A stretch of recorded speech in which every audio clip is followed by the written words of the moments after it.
What is up, YouTube? Welcome back to my channel. So I really wasn't going to do a review on the Watchmen, but I really wanted to because I thoroughly enjoyed it and I looked forward to Sunday to see what the Watchmen had in store because it was told in a way where I've never seen before.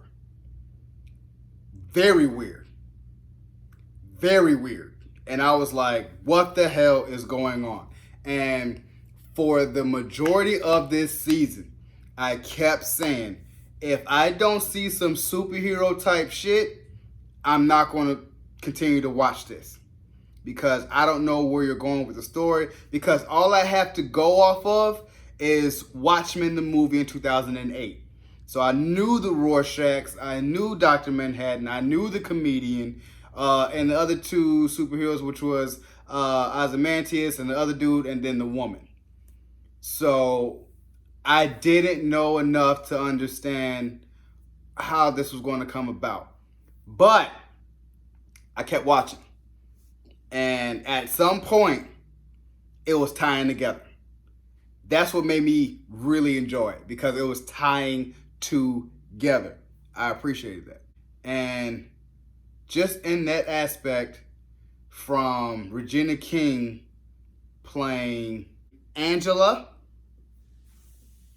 and Jeremy Irons playing Ozymandias. Like, I love that aspect that they explored it, and they took their time. That's why I appreciated it. They took their time into explaining the story. Now, as I watched from episode 1 to 5, I'm like, damn it, if I don't get something superhero, I'm going to turn this off, because I don't know where you're going with it or what you're trying to do, but I'm enthused, but I'm not too sure, because like I said, all I had to go off of is that Watchmen 2008, and it showed superheroes' personal life in decline, or superheroes where they had faults, but they also show superhero type things. Where Rorschach, what he was doing, how he could fight crime, versus of it all. How Adrian was so fast. And in this season, as Jeremy Irons playing Ozymandias, you didn't see any of it. So that's why I was kind of like, I don't know what's going on. Also with Lady True. When I saw Lady True, I'm like, who are you? That might be Dr. Manhattan in human form. I don't know who this lady is. Until the last 2 episodes, it explains the whole thing. That's why I appreciate it. Looking Glass, good job. But it got weird when he was watching that the 7 Cavalry porn tape, and I'm just kind of like, man, what are you guys doing, man? Like, this is weird in itself. Like, I don't know where you're going with this. Only until Angela swallowed those memory pills and ended up in Lady True's, I guess, place or whatever, and it started making sense of, she was like, Lady True was like, hey, Dr. Manhattan is here and he's in human form, and Angela just walked out. And before she walked out, was Lady True was saying, don't you even know who he is? Like, do you even care to know who he is? And you already felt like Angela already knew. So Angela went home and hit her husband. I was like, oh shit, what is going on? Because the whole time that Yahya Abdul Mateen, I guess that's how you say his name, don't shoot me on that, but Angela's husband, Cal, the whole time was Dr. Manhattan. When it got to that, that's when I was like, oh, yo, this is definitely getting juicy. She hits him in his head, and she was like, I'm sorry, you agreed to this, but this is what needs to happen. She hit him, and then you saw Dr. Manhattan's thing in his head, and she took it out. I was like, yo, yeah, this is definitely going to be good. So you left off with that. Then Dr. Manhattan does return. You find that the 7 Cavalry was trying to kill him, but Lady True already knew this. So they capture him. 7 Cavalry capture him. I still want to know what the FBI agent, although at the end it kind of explained that she's the granddaughter of the comedian, and when in 2008 you saw the comedian had raped the other superhero chick, and hence that's her. But also fleshed out in the last episode that she was also a superhero too.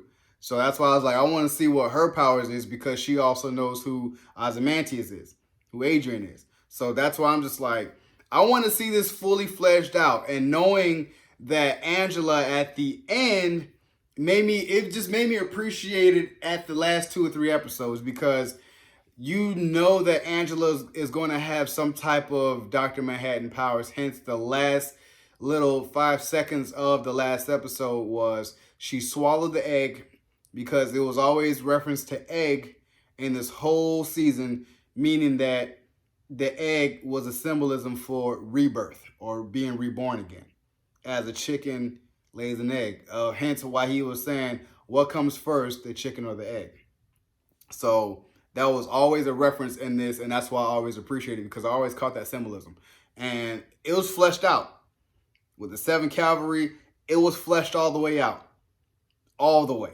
So I want to see where this goes, and I want to see more superhero ability in next season. But this is a great season 1 to give me the basis of how this is going to go. I'm here for it. I give this an 8 out of 10 only because you made me wait. I didn't know what the hell was going on. It almost turned me off to be like, I'm not watching this, because this is something totally different from what I thought it was going to be. But I kept watching, and I know for future that this is how it's going to be, especially on HBO, and I love that, because it's going to give you all the feels that you need. Definitely an 8 out of 10. I love the fact that you know a little bit about them now, but you're going to get a lot more backstory, because you only got the backstory of Angela, what she was doing in Vietnam, all of that. So you got the backstory of Angela through the memories of her grandfather, who was Hooded Justice, and you find out that he was an actual black dude. So that's why I'm just kind of like, yeah, you got a good backstory on Angela. Now it's time to do the backstory on Adrian, Looking Glass, everyone else. And I feel like they're going to flesh all that out, and I cannot wait.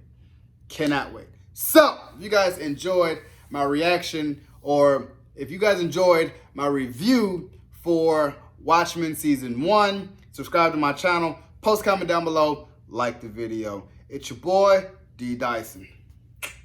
Peace.